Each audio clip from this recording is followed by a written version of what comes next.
Sur mon papier, j'ai marqué ça. Une pensée une réflexion qui est venue dans mon cœur.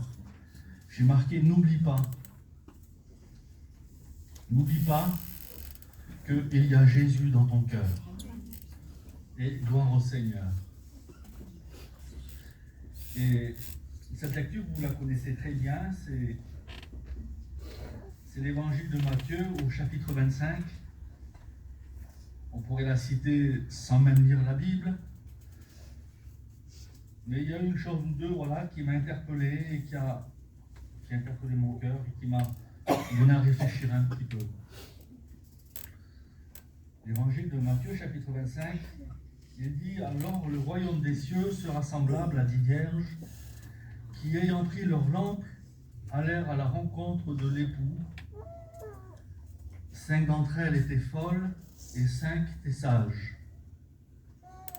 Les folles, en prenant leur lampe, ne prirent point d'huile avec elles. Mais les sages prirent avec leur lampe de l'huile dans des vases. » Voilà, gloire au Seigneur. Vous savez, il y a quelque temps, je vais vous raconter quelque chose. Il y a quelque temps, j'ai lu quelque chose sur les informations sur le téléphone. C'est l'information sur le téléphone. Et puis, ça m'a interpellé.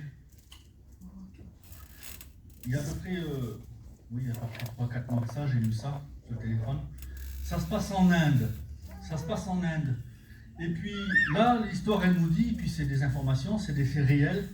L'histoire nous dit qu'un jour, il y a un homme, il était dans sa maison, et puis il était avec ses 2 enfants. Et puis, il se divertissait. Il se divertissait en regardant la télévision, tout simplement. Ils étaient en train de regarder la télévision, donc ils étaient là, en train de se divertir. Ils étaient captés par ce qu'ils regardaient. Et puis, l'histoire nous dit que la mère du foyer n'était pas là. Elle était absente à ce moment.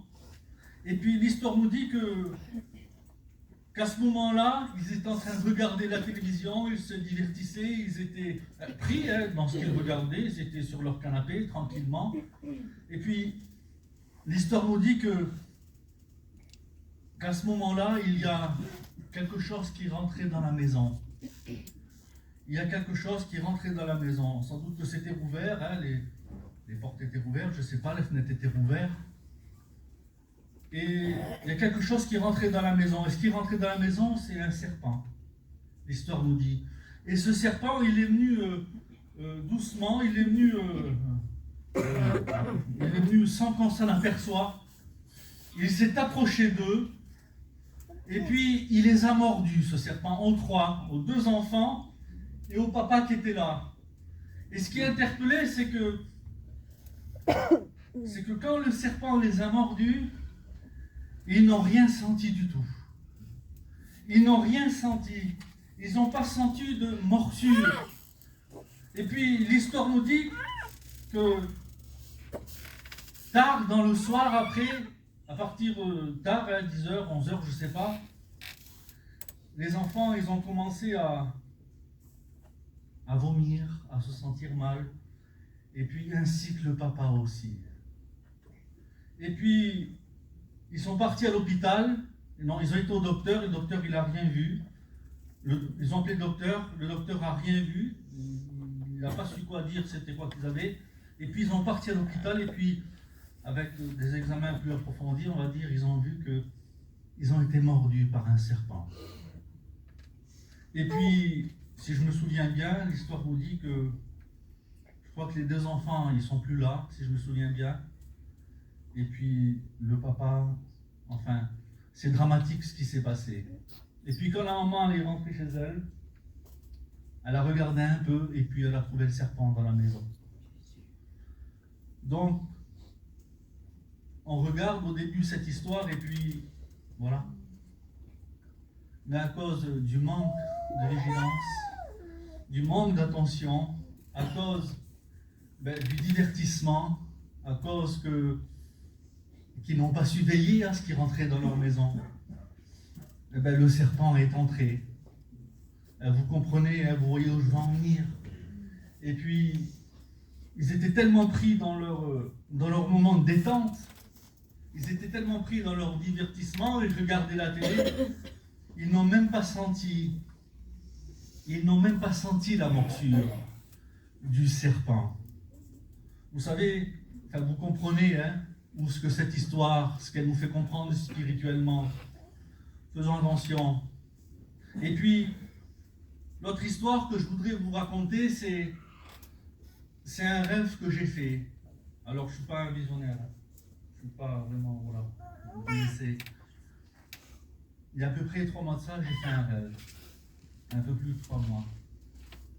Et puis, dans mon rêve, je disais à quelqu'un, je disais à un serviteur de Dieu, je lui disais, c'est quoi le péché? Qu'est-ce que le péché? Et puis là, cet homme, il me présentait quelque chose, il me présentait une bourse, il me présentait un petit sac, et à l'intérieur, il y avait du blé, et il y avait de l'ivraie. Il me disait, c'est ça le péché. Le mélange. Faisons attention au mélange.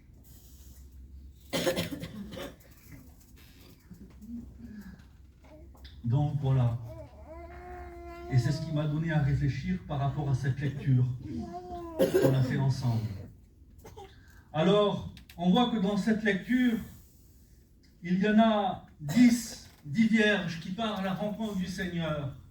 Et la Bible, elle nous dit que il y en a 5 qui prennent leur lampe, mais ils ne prennent pas d'huile avec eux. Et il y en a 5 qui prennent leur lampe, mais ils prennent de l'huile avec eux dans des vases. Je ne sais pas ce qu'il s'est passé. Réfléchissant, je ne sais pas ce qu'il s'est passé. Comment qu'on peut prétendre partir à la rencontre du Seigneur?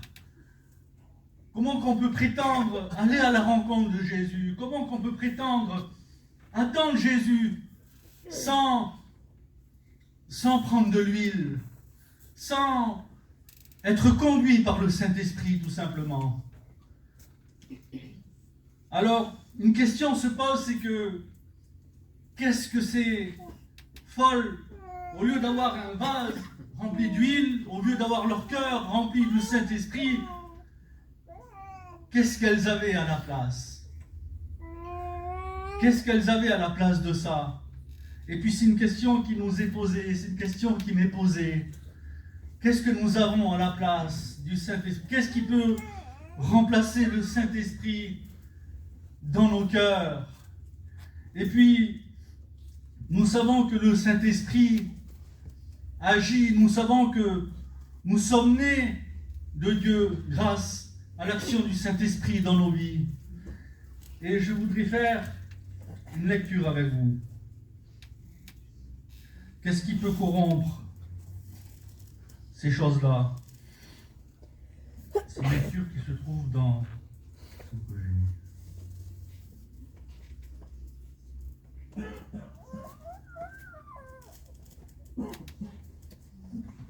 Excusez-moi.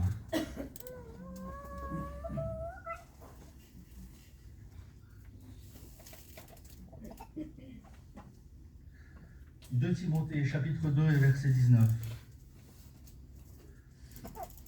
Néanmoins, le solide fondement posé par Dieu subsiste avec ces paroles qui lui servent de sceau. Le Seigneur connaît ceux qui lui appartiennent. Quiconque prononce le nom du Seigneur, il s'éloigne de l'iniquité. Dans une grande maison, il n'y a pas seulement des vases d'or et d'argent, mais il y en a aussi de bois et de terre. Les uns sont des vases d'honneur et les autres d'un usage vil. Si donc quelqu'un se conserve pur en s'abstenant des choses, il sera un vase d'honneur, sanctifié, utile à son maître, propre à toute bonne œuvre. Fuis les passions de ta jeunesse et recherche la justice, la foi, l'amour, la paix, avec ceux qui invoquent le Seigneur d'un corps pur, avec ceux qui invoquent le Seigneur d'un cœur pur. Et le psaume nous dit par rapport à ça, il dit, c'est David qui dit ça, il dit, les justes, les pieux sont l'objet de mon affection. Et puis c'est vrai, on est des chrétiens, et puis on se plaît dans la présence du Seigneur, et puis on se plaît qu'avec ceux qui recherchent le Seigneur d'un cœur pur, ceux qui recherchent le Seigneur d'un cœur pur, ceux qui aiment Jésus. Le psaume dit, ils sont l'objet de mon affection. Et là, il dit, repousse les discussions folles et inutiles, sachant qu'elles font naître des querelles. Merci Seigneur. Et là, par rapport, on voit à la lecture que, au verset 19, on voit, il dit que la parole sert de sceau au Seigneur. Néanmoins, le solide fondement posé par Dieu subsiste avec les paroles qui lui servent de sceau. Donc, on revient par rapport aux jeunes filles, aux vierges. Elles partent à la rencontre de l'époux. Elles partent à la rencontre de l'époux, mais sans prendre de l'huile. Et là, j'ai marqué sur mon petit papier, le Saint-Esprit n'emploiera jamais un autre langage que celui de la parole de Dieu. Comment qu'on peut partir à la rencontre du Seigneur sans avoir l'action du Saint-Esprit dans nos vies? Et ça, c'est une grâce de Dieu qui nous est donnée, c'est un cadeau du Seigneur. Le Seigneur Jésus, il est venu, et puis il a tout accompli, et puis il nous l'a promis, le Saint-Esprit. Il nous a dit qu'il nous l'enverra comme le consolateur, comme celui qui nous conduira, comme celui qui nous remplira, et puis qui nous donnera des forces et des capacités pour suivre Jésus. La parole du Seigneur, elle est accompagnée du Saint-Esprit. Et la parole de Dieu, c'est le sceau dans nos vies avec le Saint-Esprit. Et merci Seigneur. Mais qu'est-ce qu'il peut corrompre ces choses? Comment qu'on peut passer à côté? Comment qu'on peut passer à côté de l'action du Saint-Esprit dans nos vies? Je l'ai noté ici. L'Ecclésiaste, au chapitre 10. Les mouches mortes infectent et font fermenter l'huile du parfumeur.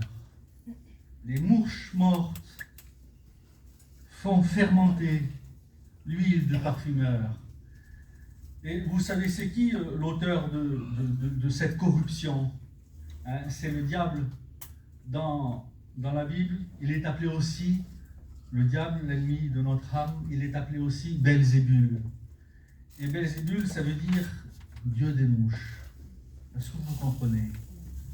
Donc, l'auteur de ces choses-là, l'auteur de cette corruption, celui qui agit dans le secret, celui qui agit sans qu'on s'en aperçoive, comme cet homme avec ses 2 enfants dans le divertissement, celui qui agit dans des moments comme ça lorsque on se divertit.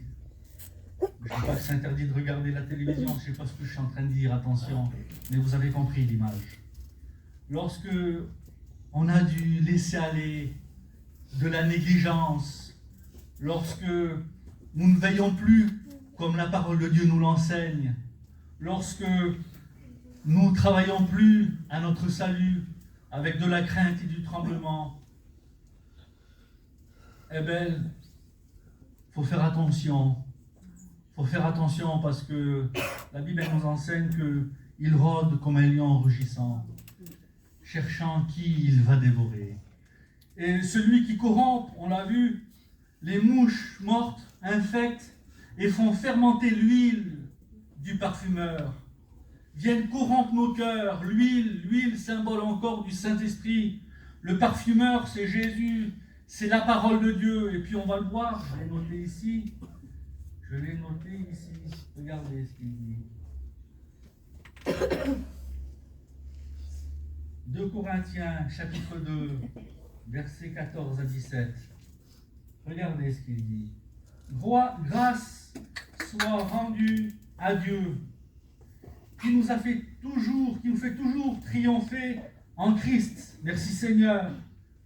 Et qui répand par nous en tout lieu l'odeur de sa connaissance.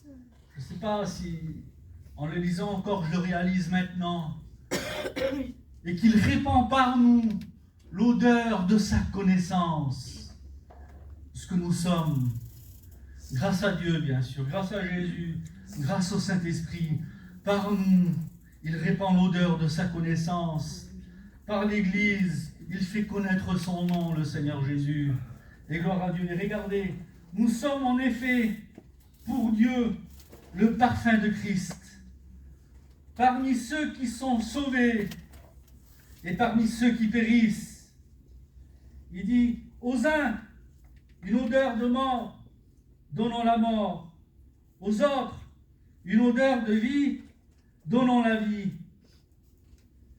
Et qui est suffisant pour ces choses. Car, regardez ce qu'il dit, c'est à cause de ça, car nous ne falsifions pas la parole de Dieu, comme font plusieurs, mais c'est avec sincérité. Et c'est de la part de Dieu que nous parlons devant Dieu. Merci Seigneur. Alors vous voyez, nous sommes l'odeur du Seigneur. Nous sommes le parfum du Christ à cause du Saint-Esprit dans nos cœurs, à cause que nous sommes devenus une nouvelle créature, à cause que le Saint-Esprit agit dans nos cœurs, habite en nous, et qu'il a marqué de son sceau les paroles de Dieu dans nos vies. Cette parole est dans nos cœurs, et nous l'écoutons et nous l'entendons quand nous lisons la Bible chez nous, quand on va à la réunion, qu'on écoute cette parole encore. Elle nous est répétée, elle nous est rappelée, et en plus elle est inscrite par le doigt de Dieu, par le Saint-Esprit dans nos cœurs. Alors, nous sommes devenus l'odeur. Et il dit, pour les uns, vous êtes une odeur de vie, produisant la vie. Et puis merci Seigneur. Merci à Jésus. Ça c'est le témoignage, vous avez très bien compris. La vie en Jésus, à cause du Saint-Esprit qui anime nos cœurs, à cause que nous sommes conduits par le Saint-Esprit de la vérité. Eh bien, nous dégageons pour les uns une odeur de vie. Ça les attire à Jésus, tout simplement. Ça les attire au Seigneur, à cause de l'action de Dieu en nous. Ça les attire à Jésus. Et puis là, ils font une rencontre avec le Seigneur et gloire à Dieu. Et puis il dit pour les autres, une odeur produisant la mort. Ben oui, parce que quand ils voient un enfant de Dieu véritable, qui est conduit par le Saint-Esprit, qui marche dans l'écriture de la parole de Dieu, et bien voilà, ils sont en face de la lumière en vrai. Parce que nous sommes des témoins vivants, vous le savez, nous sommes en face de la lumière, et puis cette lumière les éclaire, et à cause qu'ils ne veulent pas délaisser leur misère, ils se sentent condamnés. Est-ce que vous comprenez? Alors oui, faisons attention aux mouches. Les mouches mortes font fermenter l'huile du parfumeur. Et comment que ces vierges ont pu prendre la décision de partir à l'encontre, de prétendre aller à la rencontre de Dieu sans prendre de l'huile? Comment peut-on prétendre? Ce n'est pas la vie avec Jésus, vous savez très bien que vous le savez, vos serviteurs le disent, et puis même vous le savez dans vos cœurs. La vie avec Dieu ne s'arrête pas à la réunion. Et puis merci Seigneur pour nos réunions. J'ai besoin de mes réunions. J'ai besoin de nos réunions. Ma femme, elle l'a témoigné. On a besoin de se retrouver autour de la parole du Seigneur. Mais ce n'est pas ce qui fait de nous. Ça contribue dans nos cœurs. On reçoit, on vient d'un cœur sincère devant Dieu. Mais ça ne s'arrête pas ici. Vous comprenez bien. Merci Seigneur. Donc faisons attention Faisons attention. Faisons attention aux pièges. Faisons attention. Vous savez, une mouche, c'est insignifiant. On n'y porte pas très attention. L'été, c'est plus désagréable que d'autres choses. Mais ça fermente. Lorsqu'elle se pose quelque part, eh ben, elle empoisonne les aliments. Elles empoisonnent, eh ben, c'est répugnant une mouche, hein, comme moi je pense. Une mouche est sale. Lorsqu'elle se pose quelque part, eh ben, ça empoisonne. Il faut faire attention. Le diable agit. Il rôde comme un lion rugissant, la Bible dit, cherchant qu'il se laissera dévorer. La Bible, elle appelle, c'est Paul qui dit ça, il dit il appelle le prince de la puissance de l'air. Ça veut dire qu'il s'infiltre partout, dans les moindres recoins, lorsqu'il voit une faille. Pourtant, de l'air, hein, vous avez vu, les portes elles sont fermées, ben vous allez à côté, il faut vous passer la main, vous sentez quand même de l'air qui passe. Pourtant, les portes elles sont fermées. Faisons attention. Faisons attention. Merci Seigneur. Et puis là, regardez ce qu'il dit. Ça se trouve dans l'évangile. Ça se trouve dans l'évangile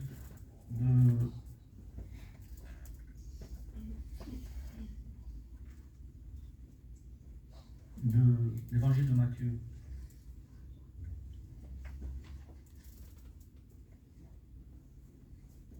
L'évangile de Matthieu au chapitre 13. Vous connaissez encore ces lectures. C'est la parole de Dieu et gloire à Dieu. On croit à cette parole. Tout passera, mais sa parole, elle ne passe pas. Il leur proposa une autre parabole et il dit, le royaume des cieux est semblable à un homme qui a semé une bonne semence dans son champ. Vous connaissez cette lecture. Mais pendant que les gens dormaient, son ennemi vint et sema de l'ivraie parmi le blé, et il s'en alla. Mais pendant que les gens dormaient, son ennemi vint et il sema l'ivraie parmi le blé, et il s'en alla. Je reviens un peu sur ce rêve que j'ai fait. Je ne suis pas un visionnaire, je me répète. Je suis pas... C'est quoi le péché? Deux sortes de semences. Le mélange. Le mélange. Le blé corrompu par l'ivraie, si je pourrais dire ça comme ça. Le blé avec de l'ivraie, le mélange. Je peux avoir ici, là, écrit serviteur de Dieu. Je peux avoir écrit ici, tu as prêché dimanche à London, ou ailleurs cette semaine, bref, ou plus tard. Il faut que je fasse attention à mon cœur. Il faut que je fasse attention au mélange. Et l'ivraie, vous savez, ça ressemble au blé. La graine, elle ressemble au blé. Et vous savez que l'ivraie, c'est toxique. Quand on consomme de l'ivraie, c'est toxique. J'ai regardé un petit peu, je me suis renseigné un peu. Quand on consomme de l'ivraie, c'est toxique à comment je pourrais dire ça? On ne ressent pas un effet fort sur nous, mais c'est toxique, ça nous empoisonne si on en consomme. Et bien voilà, c'est sans qu'on s'en aperçoive, le mélange. Le diable vient et il sème sans qu'on s'en aperçoive. Et puis c'est ressemblant, mais c'est rien. C'est ressemblant. Et puis on accepte. C'est semé à cause du manque de vigilance. Souvenez-vous de ce rêve. Non, pas de ce rêve, de cette histoire. À cause du manque de vigilance. C'est semé, livré, semé. C'est ressemblant. Mais lorsqu'il pousse, on voit la différence. Lorsqu'il est consommé, c'est toxique. Ça veut dire que dans nos vies, eh bien, il n'y a plus l'action du Saint-Esprit. C'est-à-dire que dans nos vies, on ne ressent plus Jésus agir. Et j'en ai fait les frais quelquefois. On se présente devant Dieu et on se sent vide. On sent que ça ne va pas dans nos vies. Et là, je me présente devant Dieu. Je dis, mais Seigneur, qu'est-ce qui se passe? Qu'est-ce qui se passe? Et puis là, on fait comme la Bible elle nous enseigne. On s'assoit et on réfléchit. C'est bon de s'asseoir et de réfléchir. On s'assoit et je m'assois et je réfléchis. Et puis là, quand je le fais, je dis plus que je ne le ferai plus parce que je sais ce que je suis un homme, je suis sur la terre. quand on s'assoit et qu'on réfléchit, ben là, le Saint-Esprit vient. Et puis il éclaire mon cœur. Et puis là, il me dit, ben regarde. Pourtant, sur le coup, ça me paraissait pas dangereux pour moi. Ça me paraissait pas dangereux, ce coup. Livrer et semer. C'est insignifiant, c'est ressemblant.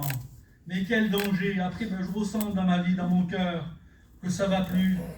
On ressent que le ciel est coupé, qu'il y a une coupure.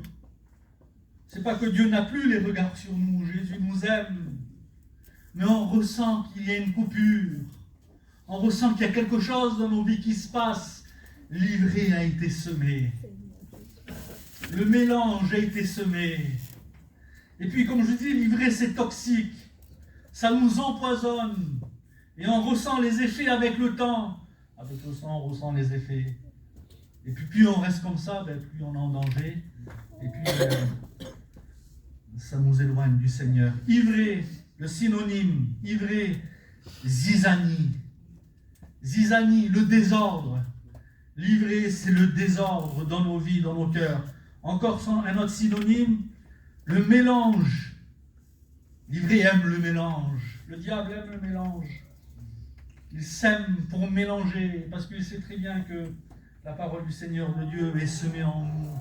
Et cette parole est pure et vraie.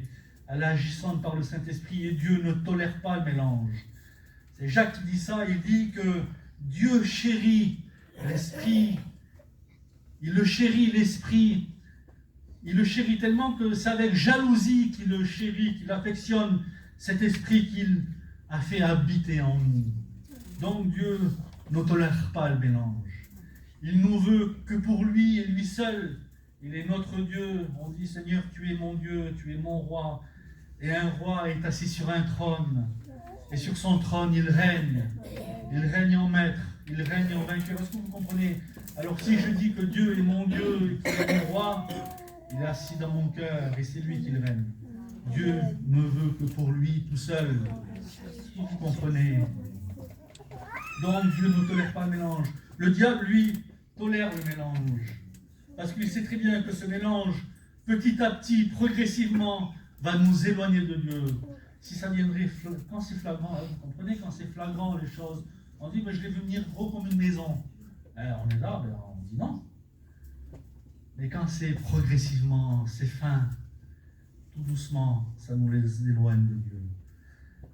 Livrer, zizanie, mélange, regardez ce qu'il dit, encore un synonyme, division. Division. C'est encore un synonyme de livrer, c'est ce qu'il produit, division. La première des choses, c'est qu'il nous divise de Dieu. Il met entre nous et Dieu une séparation, livrer le péché. Vous connaissez Isaïe, ce qu'il dit. Non, la main du Seigneur n'est pas trop courte pour bénir, pour agir, ni son oreille trop dure pour nous entendre. Mais ce sont vos péchés qui vous cachent la face, qui l'empêchent de nous écouter. La division, et la division aussi parmi les frères et sœurs. Souvenez-vous de ce psaume, souvenez-vous de la lecture. Les justes, les pieux sont l'objet de mon affection. Ils nous divisent de nos frères, de l'Église de Dieu. Oui, nos frères qui veulent plaire à Jésus deviennent nos ennemis. Parce que tout d'un coup, à cause qu'on a été corrompus par l'ivraie, par les mouches, qu'elles viennent se poser, viennent fermenter nos vies, eh bien, tout d'un coup, on retrouve qu'on n'a plus les mêmes pensées. On n'a plus le même but. On n'a plus le même désir. Ça vous est déjà arrivé comme moi, parmi des chrétiens. Et quand on discute avec eux, on s'aperçoit qu'on n'est vraiment pas sur la même direction. C'est embêtant et c'est malheureux. Quand on discute, eh bien, on s'aperçoit que vraiment. Et puis là, on se dit, il y a des réflexions qui viennent dans mon cœur, je ne vais pas les rémunérer. Et quel dommage. Et combien que c'est embêtant, combien qu'on ressent qu'il y a un malaise, on ressent qu'il y a quelque chose qui nous sépare. Pourtant, c'est des chrétiens qui vont à la réunion. Mais bon, voilà. Et cette parole, elle est là aujourd'hui pour éclairer mon cœur encore et pour nous éclairer. Merci Seigneur. Division, corruption, c'est encore un synonyme. enivrante. Enivrante. Ivre, ivré, enivrante. Ivre, c'est toxique. Quelqu'un de ivre. Vous avez vu quelqu'un de ivre? Il est hors de sens. Il devient insensé. Il est ivre. Il ne sait plus ce qu'il dit. Il ne sait plus ce qu'il fait. Il est ivre. Il est corrompu. Parce qu'il a trop abusé de l'alcool en un mot. Et bien voilà ce qu'elle produit, l'ivrée, enivrante.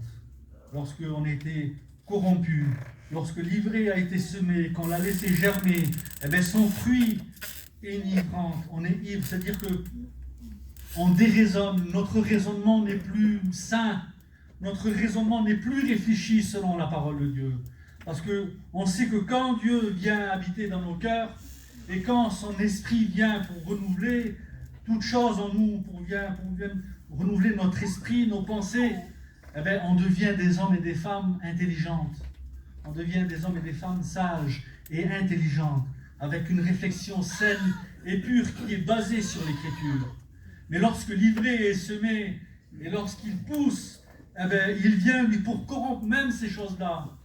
Je crois que c'est Pierre qui dit ça. Il dit que j'attire votre intention. Il dit j'attire votre saine intelligence. Est-ce que vous comprenez? Donc notre intelligence, elle a été renouvelée par le Saint-Esprit. Nouvelle créature, hein? Renouvelée par le Saint-Esprit.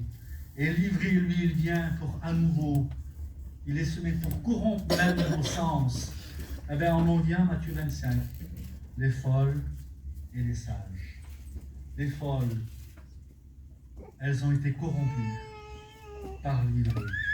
Et il dit, c'est pendant la nuit que l'on dort, on comprend ce message, ce qu'il veut dire. C'est pendant la nuit, il vient, il sème l'ivrée. La Bible nous enseigne de veiller, de prier en tout temps. C'est un enseignement de Jésus. Il vient vers ses disciples, il leur dit, vous n'avez plus veillé une heure avec moi. Parce qu'ils étaient appesantis. Et là, le Seigneur leur dit, il dit, prenez garde aux excès. Prenons garde aux excès. Ne prenons que ce que nous avons besoin ici-bas. Prenons garde. Merci Seigneur. Et puis là, il dit encore, au verset 33, il leur dit, cette parabole, il dit, le royaume des cieux est semblable à du levain qu'une femme a prise et a mis dans 3 mesures de farine, jusqu'à ce que toute la pâte soit élevée. C'est marqué ici. Galates, chapitre 5.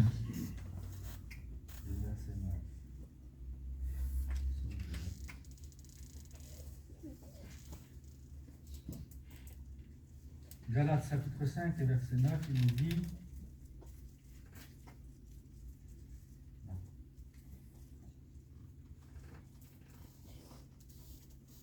verset 7, vous courriez bien qui vous a arrêté pour vous empêcher d'obéir à la vérité. Cette influence ne vient pas de celui qui vous a appelé. Un peu de levain fait lever toute la pâte. Un peu de levain fait lever toute la pâte. Et bien voilà. L'évangile de Matthieu, chapitre 13, verset 33. Le royaume des cieux est semblable à une femme, est semblable à du levain qu'une femme a prise et a mis dans 3 mesures de farine. Vous savez ce que c'est le levain? Le vin, c'est l'orgueil. Le vin, c'est ce qui est élevé, c'est ce qui monte. Est-ce que vous comprenez?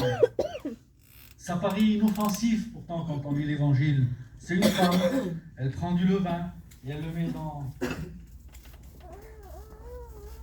3 mesures de farine. Ça paraît inoffensif au début. Et nous savons que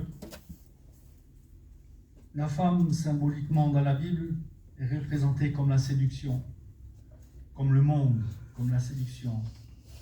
Et là, elle prend du levain, ce qui fait lever, et elle corrompt les 3 mesures de farine.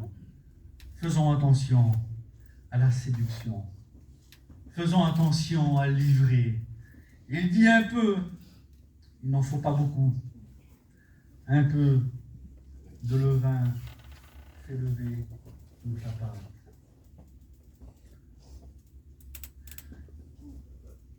Regardez ce qu'il dit. Le psaume 93 et verset 15.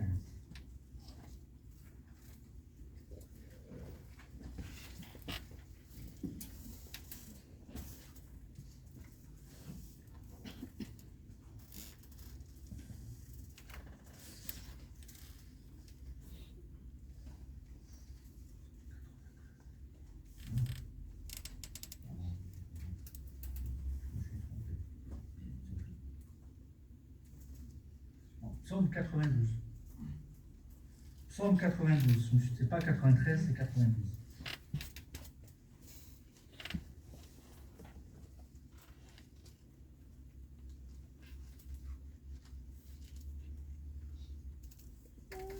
Les justes croissent comme le palmier, s'élèvent comme les cèdres du Liban, plantés dans la maison de l'Éternel. Ils prospèrent dans les parvis de notre Dieu. Au verset 15, ils portent encore des fruits dans la vieillesse. Ils sont pleins de sève et verdoyants pour faire connaître que l'Éternel est juste. Il est mon rocher et il n'y a point en lui d'iniquité. Merci Seigneur. Alors là, on voit par ce verset ce que nous sommes. Et là, regardez ce qu'il dit. Il porte encore des fruits dans la vieillesse. Et c'est une réflexion qu'on a déjà entendue, que j'ai déjà entendue, que sûrement que vous avez déjà entendue. Des fois, on dit que dans nos vies, c'est plus comme lorsqu'on a rencontré Jésus. Au début, voilà, merci Seigneur, on rencontre le Seigneur et puis c'est merveilleux, on découvre Jésus. Et puis, des fois, on entend cette réflexion et puis, même moi, je me l'ai eu dit, c'est plus comme au début dans mon cœur et dans ma vie. Et puis là, quand on regarde cette parole, il dit, ils portent des fruits dans la vieillesse. Ils sont pleins de sève et verdoyants pour faire connaître que l'Éternel est juste. Dans la vieillesse, ils portent encore des fruits.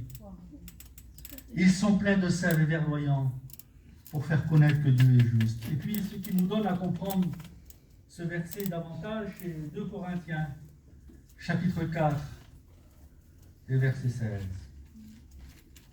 Regardez ce qu'il dit.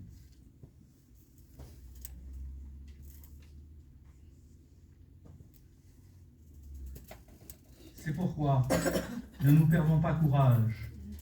Et même si notre homme extérieur se détruit, notre homme intérieur se renouvelle de jour en jour. Est-ce que vous comprenez? Ça veut dire que quand il y a de la lassitude dans nos vies, au fil du temps, au fil des années, c'est parce que tout simplement, nous avons diminué dans notre foi. Nous avons diminué dans notre amour pour Dieu. C'est parce que, il y a le semeur d'ivraies qui est passé par là. C'est parce que, il y a le roi des mouches, le Dieu des mouches qui est passé par là. Parce que la parole du Seigneur, elle nous dit, même que nous prenons de l'âge, bien au contraire. L'Esprit du Seigneur, la grâce du Seigneur, à cause que nous aimons Jésus, à cause que il est l'objet de notre affection. Le Seigneur, c'est pas un objet, on s'exprime avec nous.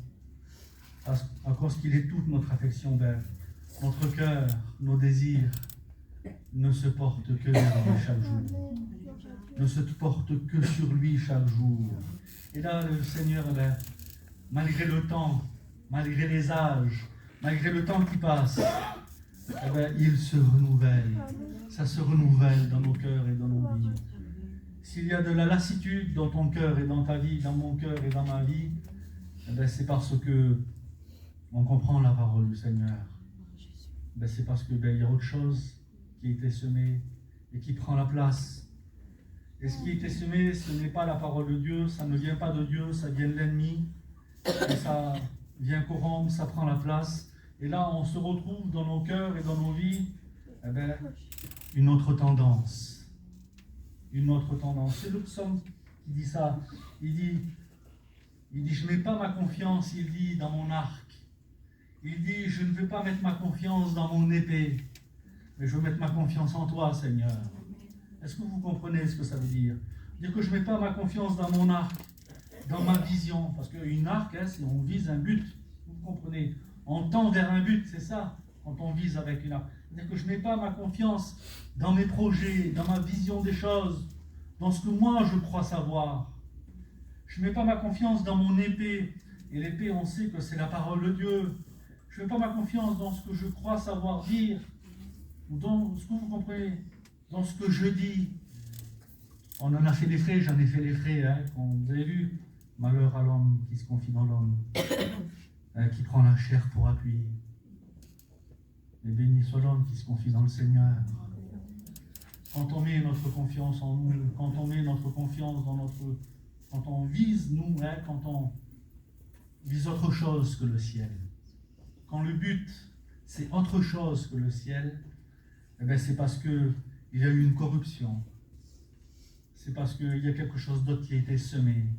Et c'est pour ça qu'après, dans nos cœurs et dans nos vies, ça ne va plus.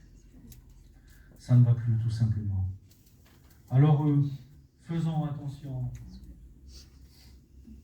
Et vous savez, l'ivraie, j'ai regardé, comme je vous dis, ces racines, elles sont plus profondes que celles du blé. Les racines de l'ivraie, elles partent plus en profondeur. Et vous savez ce que ça veut dire, vous comprenez aussitôt. L'ivraie est attachée à la terre. L'ivraie, c'est la terre, l'ivraie. Et l'ivraie, ben, il vient corrompre et il vient mettre une autre direction que le ciel, que le but réel de nos cœurs, ben, c'est la terre. Après, nos plans et nos projets, notre vie, c'est que la terre. Si on veut savoir ce qu'il y a dans nos cœurs, eh ben, on n'a qu'à juste à s'écouter parler et à se regarder vivre chaque jour. Et on saura ce qu'il y a dans nos vies. C'est de l'abondance du cœur. Là où est ton cœur et ton trésor. Est-ce que vous comprenez? Oui, l'ivraie, ses racines sont plus profondes que le blé. Tandis que le blé, lui, ses racines, elles sont surfaciales. Le blé, c'est pas la terre, c'est le ciel. Le blé, il attend le ciel. Le blé, c'est la parole de Dieu. Et puis, l'ivraie, lui, vous avez remarqué, quand il pousse et puis il pousse en tige. Et puis, ces épis, ils ne sont pas regroupés, ils sont dispersés. Et puis, ils poussent et puis, ils ne sont pas tous à la même hauteur. On voit encore là le symbole de l'orgueil. L'orgueil, on sait ce que ça veut dire, c'est le refus de se soumettre à Dieu et à sa parole, de n'en faire qu'à sa tête. L'orgueil, c'est pas se dépasser soi-même, c'est dépasser les autres. Et on sait qui a ces attributs, c'est le diable. Hein. Je regardais. Hier, je méditais la parole du Seigneur et je regardais le diable, je regardais ce qu'il a dit, ce qu'il a fait. Et quand je méditais ça, dans mon cœur, comment je peux dire ça? Ça m'embêtait même. Parce que, enfin, pas que ça m'embêtait, mais voilà. Mais bon, c'est important. Bon, bref. Oui, l'ivraie, on voit ce qu'il fait. Tandis que le blé, lui, quand il pousse, vous avez vu, ses épis sont regroupés. Et puis, il pousse unis, il est uni. Et puis, ils sont tous à la même hauteur. Et puis, plus le temps passe, vous avez remarqué? Plus le temps passe, plus il blanchit et plus il se courbe. Est-ce que vous comprenez? Vous voyez cette belle image, hein? Votre esprit, parce que le Saint-Esprit agit. Vous voyez cette belle image. Quand il pousse uni avec ses copains, avec ses frères. Et puis, quand le temps passe, la chaleur, l'appui, il se courbe et il blanchit. Ça, c'est les épreuves de notre foi. L'épreuve de nos foi, produisent la patience, la Bible nous dit. Hein? Et ça produit un poids éternel de gloire. L'apôtre Paul nous dit. Les épreuves de notre foi. Et on voit que l'ivraie, plus il passe du temps sur lui, plus il est exposé aux intempéries, plus il blanchit. Merci Seigneur. Nous sommes appelés à devenir meilleurs, la Bible nous dit. Nous ne sommes pas de ceux qui se réunissent pour se perdre, l'apôtre nous dit, mais pour devenir meilleurs. Nous sommes appelés à devenir, on se réunit là autour de la parole de Dieu. Encore Jésus nous conseille pour devenir meilleurs. Bien sûr, il met des accents sur certaines choses dans nos vies qui ne vont pas, mais c'est pour devenir meilleurs. Quand on se réunit avec nos frères et nos sœurs, pas qu'à la réunion, mais quand on est chez nous ou quand on va voir quelqu'un, on se réunit pas. Pourquoi? Pour devenir meilleur? Pour devenir pire? C'est quoi notre langage? C'est quoi nos discussions? Est-ce que dans notre langage il y a de la médisance? Est-ce qu'on parle contre un frère, un plaide? C'est Paul qui dit ça aux Corinthiens. Un frère plaide contre un frère, et cela demande des infidèles. Faisons attention avec qui on parle et de qui on parle. Faisons attention. C'est quoi notre langage? Merci Seigneur. Oui, il livrait le blé, pardon. Et puis il blanchit, il secoue l'humilité. Seigneur, l'humilité précède la gloire. Et vous avez vu, plus on passe, plus les années passent, plus le temps passe, et plus on ressent dans nos cœurs qu'on a besoin de s'humilier. Plus on ressent dans nos cœurs qu'on a besoin de se courber devant Dieu. Hein, je suis un petit jeune dans la foi. Je suis un petit jeune dans la foi, mais les anciens qui sont là, ils pourront le dire mieux que moi, sûrement. Plus le temps passe, et plus quand on se présente devant Dieu, on ressent le besoin de s'humilier. Quand la parole du Seigneur, on la lit, on l'écoute, on ressent le besoin de s'humilier dans nos cœurs. On ressent ce besoin de s'humilier, de l'accepter dans l'humilité dans nos cœurs, parce qu'on reconnaît que cette parole est vraie et certaine, et nous reconnaissons nos incapacités, nos infirmités. Et merci à Jésus. Alors, vous voyez, vite fait, entre le blé et l'ivraie, quelle différence il y a? Alors, faisons attention au mélange. C'est quoi le péché? C'est ça, le mélange. Le blé avec l'ivraie. Dans nos cœurs, il faut qu'il n'y ait que le blé. Dans nos vies, il faut qu'il n'y ait que le blé de la parole de Dieu. Pas d'ivraie, pas de place pour l'ivraie. C'est ressemblant, hein, c'est le langage du diable au début. Hein, on revient un peu sur la création. Il vient pour mettre le doute. Il vient pour prêcher une fausse parole. Une parole qui va mettre le doute et qui va plonger l'humanité dans le péché. Est-ce que Dieu vraiment a dit ça? Est-ce qu'il a vraiment dit ça, le Seigneur? Et c'est des raisonnements qu'on rencontre le long de notre vie. Est-ce que le Seigneur vraiment, il a dit ça, André, dans cette situation? Parce que dans notre vie, on rencontre des situations, qu'elles sont plus ou moins difficiles. La parole du Seigneur, elle est là pour nous éclairer dans chaque situation. Dans chaque situation. Il y a tout ce qu'on a besoin dans la parole de Dieu, pour nos situations qu'on traverse. Mais l'ivraie, là, le semeur d'ivraie, il vient, il dit, est-ce que vraiment le Seigneur, il a dit ça pour ça? Tu crois, toi? Oh, mais mets un petit peu ta confiance dans ton arc et dans ton épée. Agis un peu comme tu veux. Et tu verras. Est-ce que vous comprenez? Est-ce qu'on comprend? Mais on comprend. Faisons attention au semeur d'ivraie. Et puis là, il dit, mais le Seigneur, il sait que quand vous en mangerez, ben vous serez maître de vous-même, décidant en un mot ce qui est bien et ce qui est mal. C'est ce qui veut dire le texte. Voilà ce que veut faire l'ivraie. Nous attirer loin du Seigneur, corrompre notre cœur, notre vie en Dieu, pour qu'on décide de nous-mêmes ce qui est bien ou ce qui est mal. Le seul qui décide pour nous, on est ses enfants, c'est Jésus, et nous a laissé sa parole pour nous éclairer. Vous avez des enfants comme moi, et nos enfants, ben voilà, ben on est leurs parents. Et puis nous, par rapport à notre vie ici-bas, nos enfants, on a une longueur d'avance sur eux, par rapport à la vie d'ici-bas. Donc on sait quelque chose. Et puis le petit, on leur dit, ben non, c'est pas comme ça. C'est comme ça et c'est comme ça. Pourquoi? Parce qu'on a un petit peu d'expérience. Et bien voilà la parole de Dieu, ce que c'est pour nous. La parole du Seigneur, elle est là pour nous conseiller. Pour nous conseiller dans le moindre détail. Alors il faut faire confiance à Jésus. Il faut faire confiance à cette parole. J'avais bien d'autres choses à vous dire, Je voulais vous parler aussi sur les sages. L'huile sur les sages, c'est merveilleux. Elles partent à la rencontre du Seigneur. La Bible nous dit, elles prennent leur lampe, avec leur lampe, elles prennent de l'huile. Les sages, merci Seigneur. C'est ce que nous sommes, hein. Nous sommes des sages. On a le Saint-Esprit. Mais juste vite fait, et puis après j'arrêterai. Elles prennent une lampe avec eux et de l'huile. Et là, elles arrivent à la rencontre du Seigneur. On sait ce que la parole de Dieu elle nous dit par rapport à la lampe. Il y a bien des versets. Mais le verset le plus célèbre, c'est le psaume 119, 105. Ta parole est une lampe à mes pieds et une lumière sur mon sentier. Est-ce que vous comprenez? Elles prennent les lampes. Elles éclairent leur sentier. Elles éclairent leur chemin. Comment le jeune homme rendra-t-il pur son sentier? Avec cette parole. On dit les gens avec cette parole. Mais qu'est-ce qu'elles éclairent? Elles éclairent leur chemin, elles éclairent leur sentier. Mais quand elles arrivent vers l'époux, elles éclairent quoi? Elles éclairent là. Parce que regardez ce qu'il dit.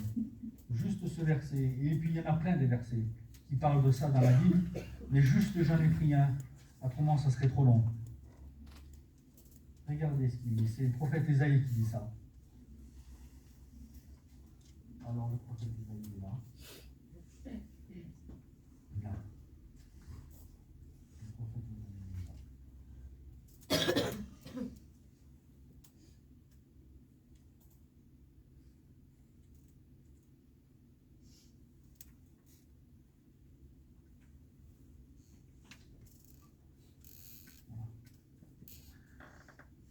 Ésaïe 52. Juste ce verset.